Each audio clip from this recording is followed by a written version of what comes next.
பாடுவோர் பாடினால் ஆடத் தோன்றும். பாலுடன் தேன்கனி சேர வேண்டும்.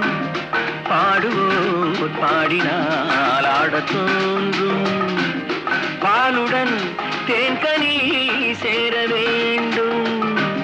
கலைகளை தெய்வமாய் காண வேண்டும்.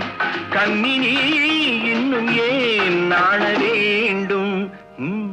பாடுவோர் பாடினால் ஆடத் தோன்றும்.